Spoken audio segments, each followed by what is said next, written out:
Right, let's get into some news.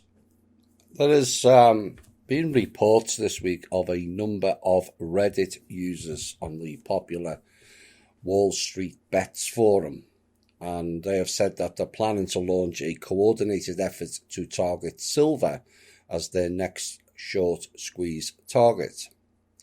Now, posts had encouraged individuals to use the iShares Silver Trust, which is the largest silver exchange-traded fund, and carry out what one user called the biggest short squeeze in the world. Now, the silver bullion market is one of the most manipulated on the planet, and any short squeeze in silver paper shorts would be epic, according to one of the users on the website. And he said, "We know billions of banks are manipulating gold and silver to cover real inflation."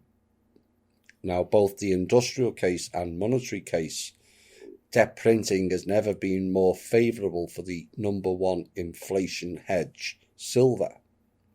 Now, this came after purchases of hot stocks like GameStop, COS, and AMC were restricted by various platforms, sparking calls by members of Congress for an investigation into whether there was collusion by hedge funds and platforms like Robinhood. Robin bastards, more like it. Now, the Robinhood CEO Vlad Tenev describes that assertion in media interviews this week was a conspiracy theory. Now, Mr. Tenev, who was born in Bulgaria to parents who both worked for the rogue World Bank. Now, shares of the video game retailer GameStop Corp had soared 1,625% since the start of January. Driving the rally are the individual investors who said they have been stuck at home for the last 10 months and decided to have a bit of fun. And many have turned to online forums like Wall Street Bets and are buying the stock, some as a form of protest against the hedge fund managers who wagered that it would fall. All good stuff, it seems. And if this is legitimate, as one always has to wonder about this, particularly when it goes public, as driving up prices of stock only enriches those with them. And there is lots of manipulated games going on with the stock markets. For those that don't know, there's two. One a public one, one a private one, which is 7 seconds ahead of the public one. And one hopes this move by these people benefits the non-rich people for a change. But there is a danger, though, with silver, as JP Morgan holds most of it, along with Goldman Sachs, that they boost the asset base falsely for the benefit of JPM and also Goldman Sachs. And this is kind of what I've been trying to achieve with the TPC committees, what these people are doing. Actionable activism, I would call it. Not citing Magna Cartas and birth certificates and strawman accounts. And that's not to say that the latter two are not valid, but they are not practical or actionable items. And we need to come together for actionable items, and this is one example of how to attack their system without protests, which are designed for entrapment and violence. Other stocks and share news, and this is no surprise, the Pelosis, the non-Speaker of the House, bought stocks approaching $1 million of shares in Tesla electric vehicles in the past month. And then Biden, the man with the full mask, signs the executive order for all government vehicles to be electric before 2025. Coincidence?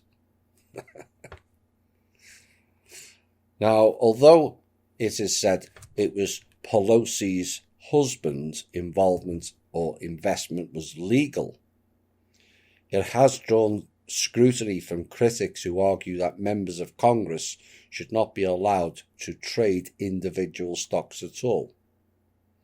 Remember, in a previous show, we outed Pelosi's husband because he was the driver of the Green Deal, and they stood to make billions. Now, the House Speaker, who is likely to play a key role in shaping US clean energy policy, and the investment means Pelosi could stand to financially benefit from the success of one electrical vehicle company, which is Tesla.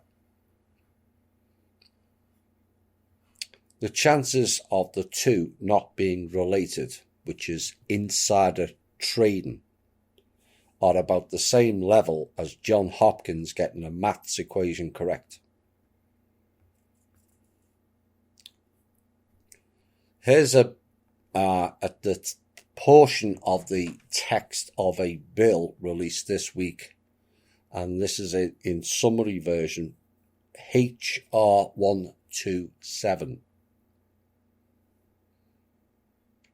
And it's a full registration and database, and the database will be open to anyone, including all members of the public. So what's this about? Gun laws, or gun removal, may be the case. You must be aged 21 or over to possess firearms. A general license requiring psychological evaluation and also 24 hours training, which is good only for 3 years, and then 8-hour training to renew the license. Military-style gun licenses requiring another psychological evaluation and another 24 hours training, which is only good for 2 years. A required insurance for guns at $800 per year. You cannot loan or give out guns or ammo without notifying the Attorney General. It's talking about banning .50 caliber and larger ammunition. Bans mag capacity of 11 or more except rimfire tubes, which means the police are exempt from said bans. Large fines and prison time for violations, $30,000 to $50,000, and or 15 years federal imprisonment. Oh dear. Now, I have no complaints about the regulating of firearms, but with the system and people in lockdown, this has all the hallmarks of gun removal to me. And the last 4 countries to remove guns resulted in millions of deaths to the native peoples. I think it was somewhere in the region of 100 million. And no doubt the training and licenses comes with more fees on a recurring basis, which is another attempt to fleece the public of monies they don't, by and large, have. Who can afford $800 insurance each year? And is that per gun? One member of our group will be a bit panicky over that. Will the $800 insurance each year be applied to every cop also? That would be a very expensive increase for the privately owned and for-profit police departments if it is. And will that mean more fines will be imposed on the people to cover those costs? Now, I had one call this week, well, I had several calls this week to try and garner support for the People's Movement. And I was unfortunately treated to sleight of hand racism, dismissed as a flawed model who didn't know the constitution of this country because I wasn't born here. Now, the point is there are 4 constitutions, so I asked which one. But where are these constitutionalists on this subject?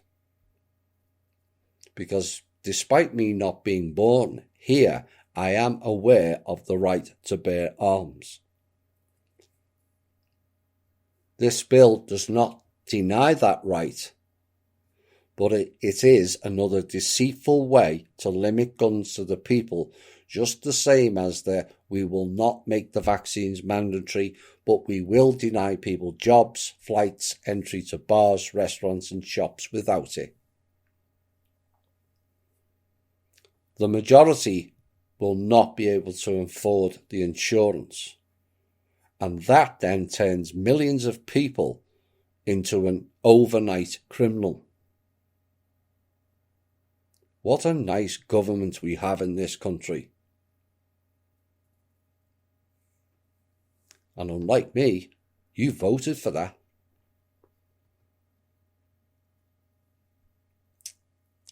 The only FBI official charged in the improper use of FISA warrants to spy on Donald Trump via campaign aide Carter Page got a slap on the wrist. Yet another one. Kevin Kleinsmith's sentence was a year of probation and community service. Kleinsmith worked at the FBI's General Counsel Office and was assigned to Crossfire Hurricane, the probe of Trump's alleged ties with Russia during the 2016 election. And in that capacity, he altered an email from the CIA, no surprise, that described Page as a source for the spy agency to say he was not a source, which then enabled the FBI to request a Foreign Intelligence Surveillance Act warrant against Page as a Russian agent, and then through him spy on the Trump campaign, the transition, and also the presidency. Do you still think mass arrests will be administered? And if so, what use is a slap on the wrist?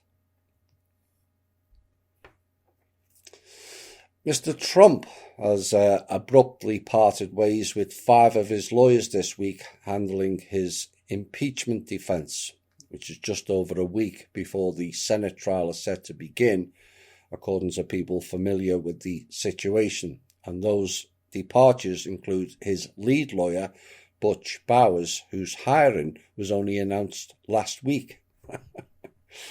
4 of the lawyers who are reported to be joining, including Deborah Barbier, are also leaving, according to multiple people familiar with the situation. So for Donald, it's back to the Apprentice show again of you're fired.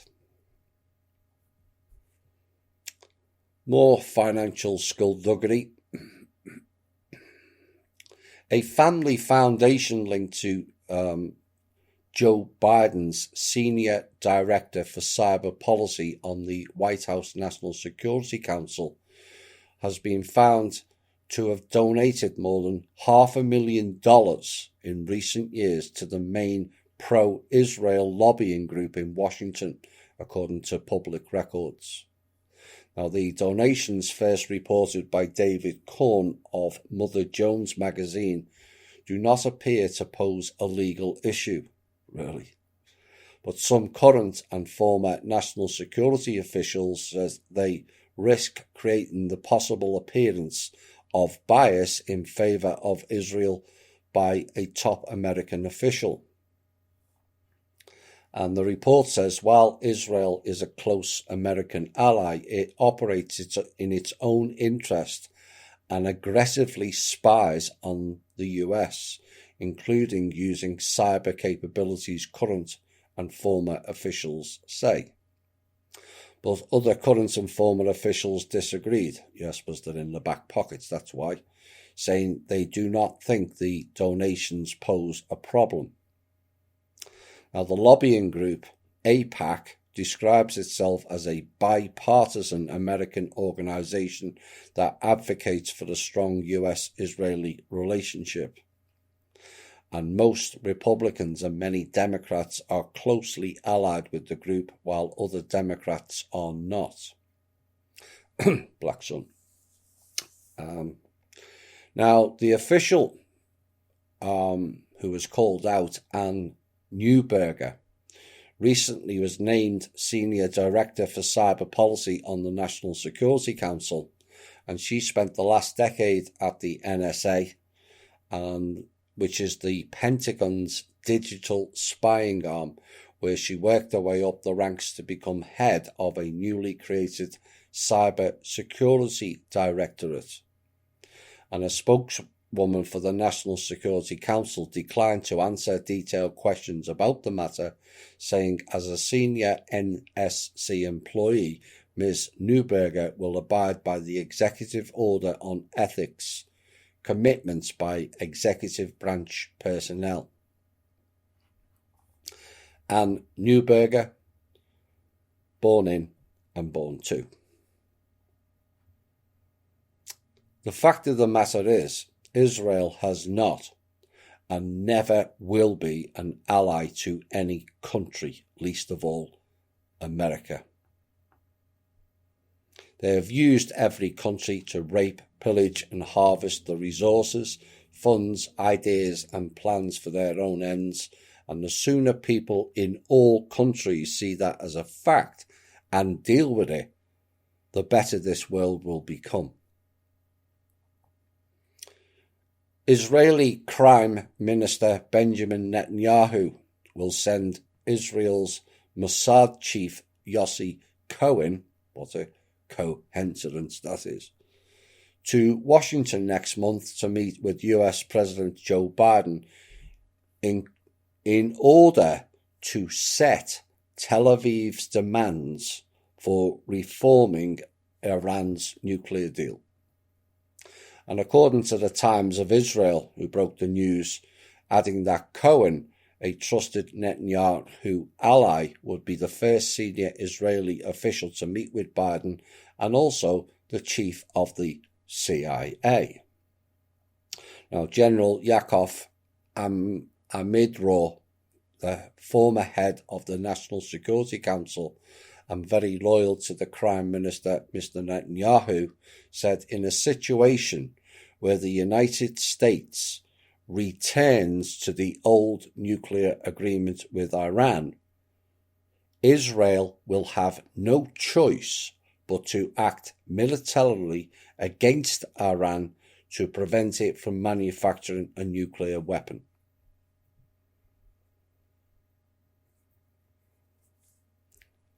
Oh dear.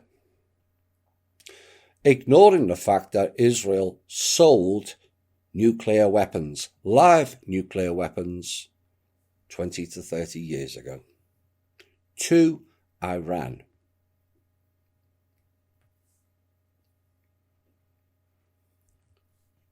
But the wording and terminology of it, in order to set Tel Aviv's demands. Really? What about the demands of the global community to get off other people's lands? How about those demands? And what has the CIA got to do with American policy? Why are they even attending? Why are they sending Mossad agents and not government diplomats? I know, common sense again.